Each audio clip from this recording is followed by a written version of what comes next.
ठरलं तर मग मालिकेच्या आजच्या भागामध्ये आपण पाहणार आहोत की सगळीजणं आता जेवायला बसलेली असतात. त्याच वेळेला जेवायला बसलेली असताना सायली अर्जुन जे आहेत ते एकदमच शांत शांत असतात. मग सायली अर्जुनला काय झालं आहे हा प्रश्न प्रतिमाला पडलेला असतो आणि म्हणूनच प्रतिमा आता बोलत असते की तुम्हा दोघांना झालं काय आहे? आज तुम्ही दोघंही जण काय शांत का बसलेत? नाहीतर तुमच्या दोघांचीही बडबड आपली सुरू असते, पण आज दोघंही जण तुम्ही मला शांत दिसताय. प्रतिमा आत्या आता बोलत असतात. तेव्हाच ना सायली अर्जुन म्हणतात की काही नाही, सहज म्हणून. पण सायली अर्जुन ह्या सगळ्यामध्ये ना एक गोष्ट लपवत असतात की त्या दोघांचंही भांडण झालं आहे. तेच आता इकडे कल्पना आणि सगळीच जणं जेवायला बसलेली असतात. त्याच वेळेला कल्पनाला आता मुद्दामूनच प्रताप विचारत असतात, काय मग कल्पना उद्याची तयारी झाली का? त्यावर कल्पना म्हणते की उद्या आहे काय एवढं, कसली तयारी करायची आहे? त्यावर कल्पनाला आता प्रताप सांगत असतात की अगं तू विसरतेस का, उद्या वटपौर्णिमा आहे, मग वटपौर्णिमेची तयारी करायला नको का? त्यावर सायली असली की मला काहीच करायला लागत नाही ना, त्यामुळे हे सगळं होतंय. सायली असली असती तर हा सगळा गोंधळ आता उडालाच नसता, असंही आता कल्पना ही प्रताप यांना बोलत असते. प्रतापही म्हणत असतात की हो ते तर झालंच, तेही कळतंय, कारण सायली असली की सगळी जबाबदारी स्वतःकडे घेत असते. मग त्यावेळेला सायलीला उद्या उपवास करायला सांगू नको आई, नाहीतर प्रतिमा आत्या आणि त्यांच्या बोलण्यावर ती काही लक्ष देणार नाही आणि उपवास करेल, असंही आता अश्विन हा कल्पनाला म्हणत असतो. त्यावर आता कल्पना म्हणत असते की नाही नाही, मी उलट सांगणार आहे सायलीला की उपवास वगैरे काही करू नकोस, कारण तसंही तिला पूजायचंच नाही आहे, कारण ती प्रेग्नेंट आहे ना, त्यामुळे तिला काहीच करायचं नाही आहे, असंही आता म्हटलं जातं. त्याच वेळेला आता मी तर तिला ना फोन करूनच सांगते, ती काही असं ऐकणार नाही. मग आता तिला फोन करायचं असंच ठरवलेलं असतं इकडे असणारी कल्पनाने, आणि म्हणूनच मग कल्पना आता तिला कॉल करायला जाते. कल्पना जेव्हा आता कॉल करते तेव्हा सायलीने लगेचच कॉल रिसीव केलेला असतो आणि सायली जेव्हा कॉल रिसीव करते तेव्हा मात्र आता सायली म्हणत असते की बोला ना आई, काय झालं, आज अचानक कसं काय कॉल केलात? तेव्हा कल्पना सायलीला सांगते की उद्या वटपौर्णिमा आहे, त्यामुळे तुला काही वटपौर्णिमेचं व्रत करायचं नाही आहे. मग तेव्हाच ना कल्पनाला सायली म्हणत असते की हो आई, मलाही प्रतिमा आत्या बोलत होत्या, पण मी काय म्हणते, मी जर उपवास केला तर चालेल का? मग नाही नाही, उपवासही नाही चालणार आहे, काहीसुद्धा तुला करायचं नाही आहे, कारण तुला सांगितलं आहे ना, काहीच करायचं नसतं या सगळ्या काळामध्ये, स्वतःची जास्तीत जास्त काळजी घ्यायची असते, असंही आता म्हटलं जातं. एवढ्या सगळ्या गोष्टी जेव्हा आता कल्पना सायलीला समजावत असते तेव्हा मात्र आता सायली हो हो म्हणते, पण सायलीचं मन मात्र काही मानत नसतं, कारण उद्या आता वटपौर्णिमा आहे आणि उपवास करायचा नाही, आपल्या नवऱ्याला आपण 7 जन्मासाठी मागायचं नाही, हेच कुठेतरी ना असं मनामधून वाईट वाटत असतं सायलीला. म्हणून सायली जी आहे ती आता म्हणत असते की जर काही असेल वेगळं तर सांगा ना, म्हणजे जर उपवासही करायचा नाही आहे आणि सोबतच काही असेल तर बरं होईल ना, म्हणजे मला चुकणारसुद्धा नाही, असंही आता ती म्हणत असते. पण तिला आता या सगळ्यामध्ये ना आता विचार करायला वेळच नसतो, म्हणजे ती ठरवत असते. पण तेव्हा अर्जुन ना तिच्यावर ओरडतो, काय गरज आहे म्हणतो मी, म्हणजे मी तुला सांगितलं आहे ना काहीही करायचं नाही, तरीसुद्धा तुझं तेच चाललं आहे, म्हणजे सांगितलं आहे की या गोष्टी करायच्या नाही आहेत, पण तरीसुद्धा मुद्दामून काही झालं तरी जबरदस्ती ही गोष्ट करायची, हे तू ठरवलेलंच आहे, असं बोलून आता तिकडनं अर्जुन रागारागाने निघून जातो. त्यावर मध्येच या अर्जुनला झालंय तरी काय हा विषय ना आता खूप जास्त महत्त्वाचा असतो. मग आता तिला विचारलं जातं की तुला काय झालं आहे, तो उठून गेलेला असतो. तेव्हा मात्र आता राकेश विचार करतो की नक्कीच ना या दोघांचं काहीतरी बिनसलेलं दिसतंय, म्हणून हा रागवून गेलेला आहे.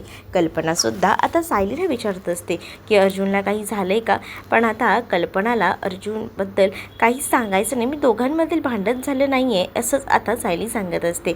म्हणजेच ती आता बोलत असते की ते काही नाही, मी सहज म्हटलं ना उपवास वगैरे करू का, म्हणून थोडा त्यांना राग आला, बाकी काही नाही असं देखील सायली आता कल्पनाला बोलते आणि फोन ठेवते. त्याच वेळेला इकडे सुमनही म्हणत असते की अर्जुन मात्र खूप जास्त रागवला ना, म्हणजे सायलीची त्याला खूपच काळजी आहे, हे त्याच्या वागण्यात ना बोलण्यात ना रोजच दिसत असतं, पण आज जरा जास्तच रागवला आहे तो, असंही आता बोललं जातं. तेच आता दुसरीकडे पाहायला मिळत असतं की या सगळ्या काही गोष्टी होत असतात. तेच राकेशला डाऊट आलेला असतो की ह्या दोघांमध्ये काहीतरी बिनसले, पण काय बिनसलंय ना काही मात्र कळत नसतं. तर दुसरीकडे मात्र आता सायलीला प्रतिमा त्या बोलत असतात की तुला उद्या उपवास वगैरे काही करायचा नाही आहे, त्यामुळे तुला स्वतःची जरा जास्तच काळजी घ्यायची, हे देखील आता सायलीला प्रतिमा आत्यांनी सांगितलेलं असतं. तर सायली प्रतिमा आत्यांच्या बोलण्याचा इथं विचार करत असते. तेच दुसरीकडे आता कल्पनाने आणि त्याचसोबत विमलने बरीच तयारी करायला घेतलेली असते, कारण आता वटपौर्णिमा आहे म्हटल्यावर आणि सायली नाही आहे म्हटल्यावर सगळ्या काही गोष्टी विमलच्याच अंगावर पडत असतात आणि सोबतच कल्पनाच्या. मग आता प्रतापही विचारतात होते ना तयारी, त्यावर कल्पना म्हणत असते की हो हो होते तयारी, पण कल्पनाचं मन कुठे हे मानायला तयार नसतं. कल्पना थोडा विचार करत असते, म्हणजे कल्पनाला आठवतं की ह्या सगळ्या काही गोष्टी तर होत आहेत, पण या सगळ्यामध्ये ना कुठेतरी असं चुकचुकल्यासारखं वाटते. म्हणजेच काय तर आता आपण तर मी वटपौर्णिमाही साजरी करेन, पण उद्या अस्मितासाठी हा दिवस खूप जास्त जड जाणारा असेल, कारण तीसुद्धा दरवर्षी पूजा करायची आणि आता तिला जेव्हा सचिनबद्दल सगळं कळलं आहे, मग ती आता सचिनसोबतचं नातं तुटल्यानंतर थोडी नाही वटपौर्णिमेची पूजा करणार आहे. त्यामुळे मला ना आपल्या अस्मिताबद्दल थोडं वाईट वाटतं, असंही आता म्हटलं जातं. अस्मिताने आता हे सगळं काही ऐकलेलं असतं, मग तिलाही थोडंसं का होईना वाईट वाटतं. मग तीही आता विचार करत असते की खरंच ना काही या गोष्टी असतात ना, म्हणजे वेगळाच काहीतरी समज आता येत असतो.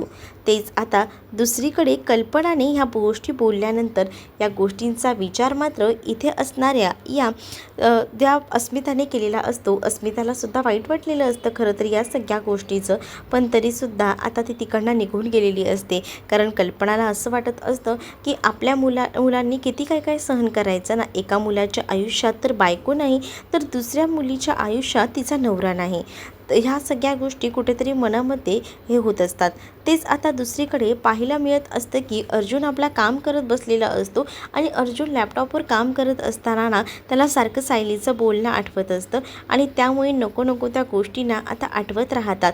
म्हणूनच मग आता तो विचार करत असतो आणि तो सगळा राग ना कामावर काढत असतो, कारण सायलीनं ऐकून न ऐकल्यासारखी करत असते. त्यातच तिने सांगितलेला असतो की तो सीन रिक्रिएट करायचा, त्यालासुद्धा अर्जुनची परवानगी नसते, आज तरीसुद्धा तिला उपवास करायचा आहे, या सगळ्या गोष्टी, आणि त्यामुळे अर्जुन आहे ना खूप जास्त स्ट्रेसमध्ये असतो. अर्जुन आता टेन्शनमध्ये असतानाच ना सायली आता विचार करत असते की ह्यांनी सगळा राग आहे ना ह्याच्यावर काढायचं ठरवलं, म्हणूनच तर ते इतके माझ्यावर चिडचिड करत आहेत हेही तिच्या लक्षात आलेलं असतं. आणि त्यातच ती आता अर्जुनच्या कानातलं इयरफोन रिमूव्ह करते आणि अर्जुनला म्हणत असते की मला माहिती आहे तुम्ही या सगळ्यासाठी चिडताय, पण नका चिडू, कारण काही झालं ना तरीसुद्धा मी नाही काही विचारणार आहे आणि तुम्हाला तुमच्या मागेसुद्धा लागणार नाही आहे की तुम्ही हेच करा आणि तेच करा, काही गरज नाही आहे, तुम्ही माझ्यासाठी काही करू नका, असं देखील आता तिने म्हटलेलं असतं. आणि असं बोलून ती ब्लँकेट घेऊन झोपून जाते.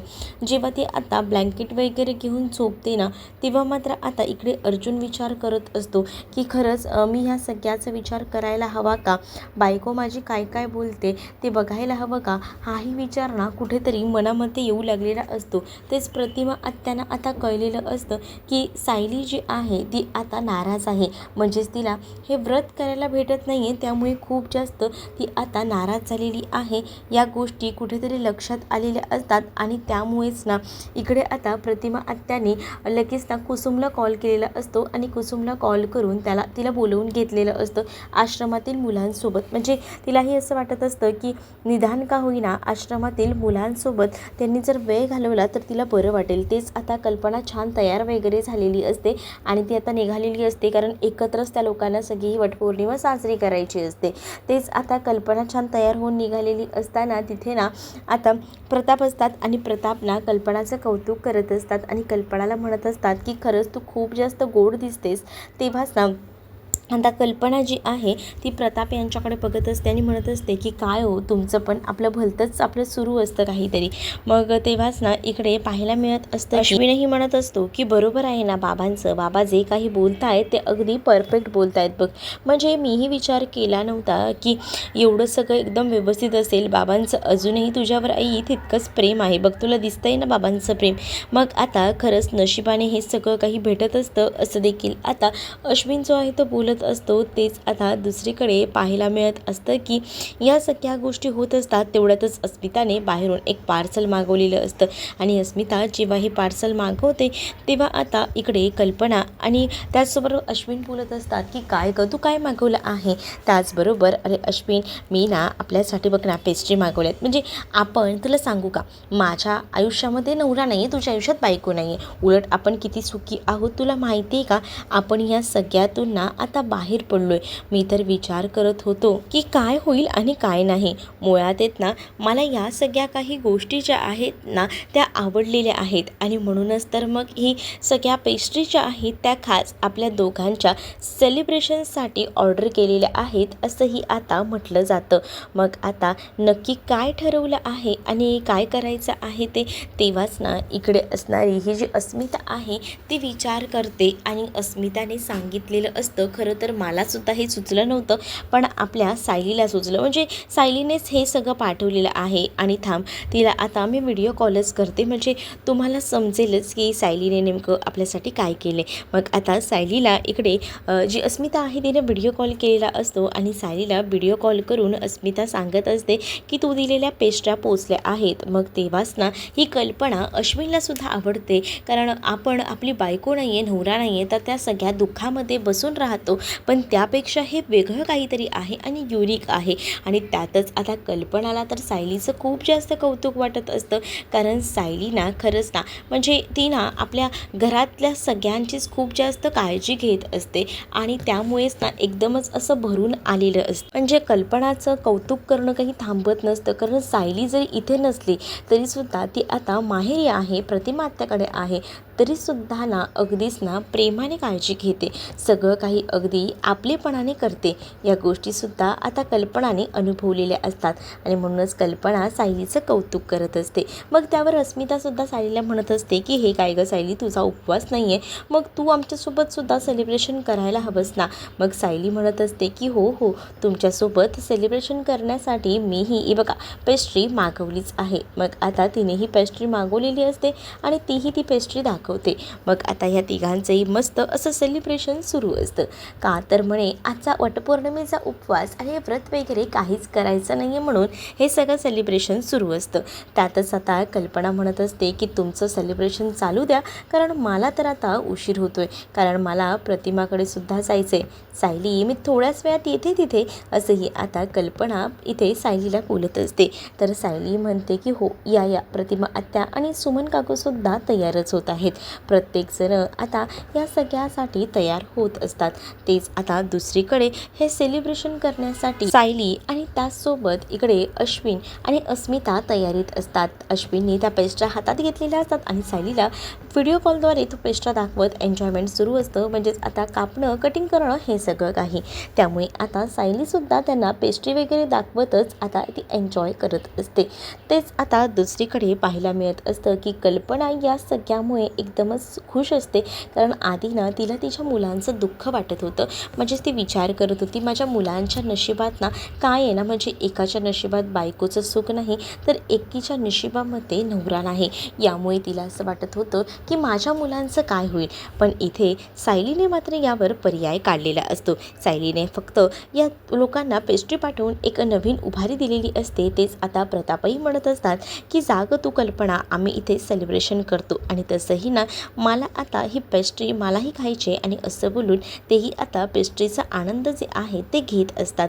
आणि तेव्हाच ना आता खूपच जास्त बरं वाटत असतं आणि हे सेलिब्रेशन आता सुरू असतं.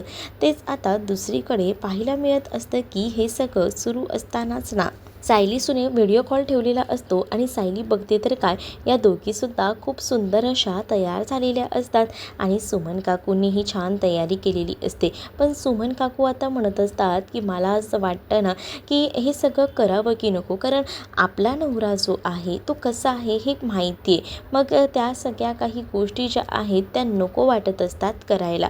मग तेव्हा सायली समजावते आणि सायलीने समजवल्यामुळे सुमन काकूसुद्धा आता का होईना पूजा करायला तयार झालेल्या असतात. पूर्ण पूजेची तयारी वगैरे करायला त्यांची तयारी सुरू असते आणि तेवढ्यातच ना आता तिथे कल्पनासुद्धा येणार असते. सायलीसुद्धा त्यांना मदत करत असते, कारण सायलीला हे वटपौर्णिमेचं व्रत काही करता येणार नसतं. त्यामुळे थोडासा राग असतो, थोडंसं दुःख तर असतं, कारण दरवर्षी ती पूजा करत होती आणि आज तेच अर्जुनला 7 जन्मासाठी मागायचं नाही हे दुःख कुठेतरी असतं. तेच अर्जुनही तिथे येऊन बसलेला असतो आणि अर्जुन हे सगळं काही लांबूनच पाहत असतो. अर्जुन जेव्हा हे सगळं काही पाहतो ना तेव्हा अर्जुनला समजत असतं की सायलीच्या चेहऱ्यावर दुःख आहे, पण सायलीला वटपौर्णिमेचं काहीतरी गिफ्ट द्यायचं असंही मनामध्ये कुठेतरी आता इकडे असणाऱ्या अर्जुनच्या येत असतं. म्हणूनच अर्जुन थोडा आता विचार करत असतो. तेच आता सुमन काकू म्हणत असतात की काय चाललंय. तेवढ्यातच ना आता दारावर मुलं आलेली असतात आश्रमातली आणि त्यासोबत कुसुमसुद्धा. त्या सगळ्यांना बघून सायलीच्या चेहऱ्यावर एक वेगळंच हसू येतं. सायली तर आता बघतच राहते. तर सायलीला विचारलं जातं की तू कसं काय अचानक इथे ही लोकं आली. तेव्हा सायली म्हणत असते की मला तर बाबा आवडले, पण सायलीला खरं तर प्रतिमा आत्यानेच हे आनंदाचा धक्का दिलेला असतो. सायलीला आता प्रतिमा आत्या बोलत असतात की खरं तर हे सगळं काही तुझ्यासाठी स्पेशली आहे, कारण आम्हाला असं वाटत होतं की तू दुःखात राहू नये ना, म्हणून तुझ्यासाठी आपण हे सेलिब्रेशन करायचं ठरवलं. कसं वाटलं हे सरप्राईज. मग आता सायलीसुद्धा खूप जास्त खुश असते, कारण सायलीला हे सरप्राईज आवडलेलं असतं. या निमित्ताने सायलीच्या चेहऱ्यावर एक वेगळंच हसू आलेलं असतं. सायली म्हणत असते की प्रतिमा आत्या, मी तर या सगळ्याचा विचारही केला नव्हता. त्याचबरोबर मला जर आधी कळलं असतं ना तर मुलांसाठी ना मी काहीतरी हटके असं बनवलं असतं.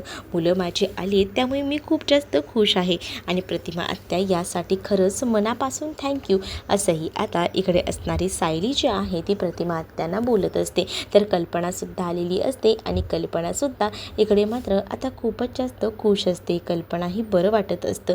कल्पनाही आता बघत राहते. त्यानंतर आता यांची सगळी तयारी झालेली असते. मग आता या सगळ्याजणी बाहेर जायला निघत असतात. तेच आता मुलंसुद्धा खूप जास्त खुश असतात, कारण ते सायलीला भेटलेले असतात. मग मुलांना अर्जुनही म्हणत असतो की तुम्हाला काय हवं आहे ना ते फक्त मला सांगा. पिझ्झा, बर्गर, चॉकलेट्स काय हवं आहे ते मी तुमच्यासाठी सगळं काही मागवतो.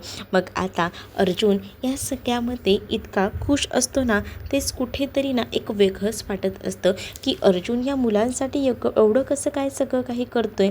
या सगळ्यामुळेच ना आता एकदम धक्का बसलेला असतो कुसुमला, कारण याआधी कधीच ना मुलांचे इतके लाड जे आहेत ते अर्जुनने केलेले नव्हते. पण आता अर्जुन इतके लाड करतोय हे बघूनच ना आता खूप जास्त आनंद झालेला असतो.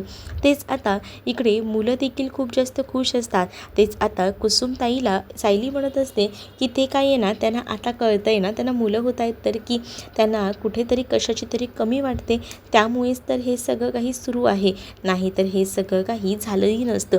मग तेव्हाच ना कुसुम ही समजून घेते की काय गडबड आहे नेमकी. आणि त्यावेळेलाच आता दुसरीकडे अर्जुन जो आहे तो मुलांसाठी काही ना काही खायला ऑर्डर करायचं म्हणून ऑर्डर करतो आणि तिकडनं आता जायला निघत असतो. तेच आता इकडे कुसुम ही सायलीची मजा घेत असते. मुलांना आता सांगितलं जातं की जावा मुलांनो, तुम्ही खेळा आणि तुम्ही आता काय करायचं आहे ते बघा, तोपर्यंत आम्ही छान गप्पा मारतो. आता सायली आणि त्याचसोबत ना इकडे जी कुसुम आहे त्या गप्पा मारायचं ठरवतात, कारण आता फायनली त्यांना असं वाटत असतं की चला बऱ्याच दिवसांनी आपल्याला अशा निवांत गप्पा मारायला भेटत आहेत तर मारून घेऊया. तेच आता इकडे अर्जुन जो आहे तो मुलांसोबत एन्जॉय करत असतो. दुसरीकडे आता कुसुम आणि सायली गप्पा मारत असताना कुसुम सायलीला तिच्या आरोग्यविषयक चर्चेबद्दल विचारते, म्हणजे तुझं आरोग्य कसं आहे, आता बरं वाटतंय ना, काही टेन्शन तर नाही ना याबद्दल. मग सायली म्हणत असते की हो आता मला बरं वाटतंय, आता काही असं वेगळं वाटत नाही आहे, छान वाटतं असते असंही आता म्हटलेलं असतं. आणि त्यामुळे आता इकडे असणारी कुसुम जी आहे ती म्हणत असते की चला एका अर्थी बरं झालं की तुला छान वाटतं येते. खरं तर मला तीच काळजी होती की तुला काय वाटत असेल, सगळं ओके तर असेल ना. पण बरं झालं एका अर्थी सगळं काही छान आहे तेच आता सायली जी आहे ती हे सगळं काही खूप मस्त एन्जॉय करत असते. सायलीलासुद्धा बरं वाटत असतं, कारण प्रतिमा आत्याने तिला जे काही सुखाचे क्षण दिलेले असतात वटपौर्णिमेनिमित्त, त्यामुळे ती हॅप्पी असते. त्यातच अर्जुनने सुद्धा सायलीला सरप्राईज द्यायचं ठरवलेलं असतं वटपौर्णिमेचं, आणि तो आता ते रिक्रिएशन करायचं ठरवतो. म्हणजेच आता त्याचं ठरलेलं असतं की सायलीने मला सांगितलं आहे ना, तर आपण ते सगळं काही करूया. आणि मग तो आता या सगळ्या काही गोष्टी करण्यासाठी तयार होतो. सायली खुश होते. मग सायली ही अर्जुनकडे बघते आणि अर्जुनला म्हणत असते की थँक्यू सो मच. मला वाटलं नव्हतं तुम्ही ह्या सगळ्यासाठी तयार व्हाल, पण आज तुम्ही फायनली तयार झालेला आहात, त्यामुळे मीही खूप जास्त खुश आहे. ती अर्जुनकडे बघून बोलत असते. तर तुम्हाला हा भाग कसा वाटला हे कमेंटमध्ये मला नक्कीच सांगा. अशाच अपडेटसाठी चॅनलला सबस्क्राईब नक्कीच करा. चला तर मग भेटूया पुढच्या भागात. तोपर्यंत टाटा बाय बाय.